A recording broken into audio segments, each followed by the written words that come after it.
8 تا از بهترین خواص سیاه‌دانه که حتما باید بدونید. هلو گایز، چطورید بچه‌ها؟ داخل این ویدیو سعی می‌کنیم که با هم به 8 تا از فوق‌العاده‌ترین خواص سیاه‌دانه بپردازیم و این سیاه‌دانه رو با هم بررسی بکنیم. سیاه‌دانه به عنوان یکی از قدیمی‌ترین و معروف‌ترین گیاهان دارویی شناخته میشه و در طول تاریخ به عنوان درمان بسیاری از بیماری‌ها و مشکلات سلامتی ازش استفاده شده که در ادامه به 8 تا از خواص شگفت‌انگیز این ماده می‌پردازیم. اولین خاصیتی که داره تقویت سیستم ایمنی بدنه. سیاه‌دانه به عنوان یک تقویت کننده سیستم ایمنی بدن شناخته میشه و مصرف مرتب سیاه‌دانه میتونه که به افزایش تولید سلول‌های سفید خون و بهبود عملکرد سیستم ایمنی کمک بکنه. دومین خاصیتش ضد التهاب بودنه. ترکیبات فعال موجود در سیاه‌دانه دارای خواص ضد التهابی قوی هستند. این خاصیت باعث میشه که مصرف سیاه‌دانه در کاهش التهاب‌ها مثل آسم بسیار موثر باشه.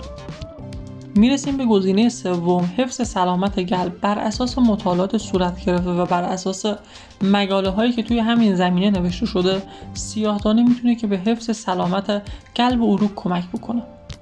مورد بعدی کاهش علائم آلرژی توی بدن و سیاه‌دانه میتونه که به کاهش علائم آلرژی مثل عطسه توی بدن کمک بکنه. از مهمترین خاصیت‌های سیاه‌دانه محافظت از کبد و سیاه‌دانه میتونه که به بهبود سلامت کبد کمک بکنه. سیاه‌دانه به خاطر ترکیبات ضد اکسیدانی که داره باعث محافظت از کبد میشه و هر آسیبی هم که به کبد وارد بشه میتونه که ازش جلوگیری بکنه. مثلا آسیب‌هایی که مواد مخدر به کبد میتونن که وارد بکنن. ششمین مورد تسریع فرایند بهبود بخشی و خواص ضد باکتریال و ضد قارچ سیاه‌دانه میتونه که در فرایند بهبود بخشی از بیماری‌ها و زخم‌ها خیلی مؤثر واقع بشه و این مورد رو خیلی تسریع ببخشه.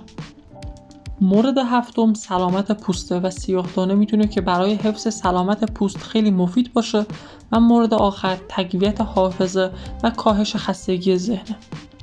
و بر اساس مورد هشتم یعنی تقویت حافظه و کاهش خستگی ذهن میتونه که برای دانشجویان و دانش آموزان خیلی موثر باشه و اگر که هر کسی میخواد از نظر ذهنی کمی تقویت بشه و بهتر بتونه که امتحانات خودش رو پاس بکنه میتونه که از این ماده استفاده بکنه.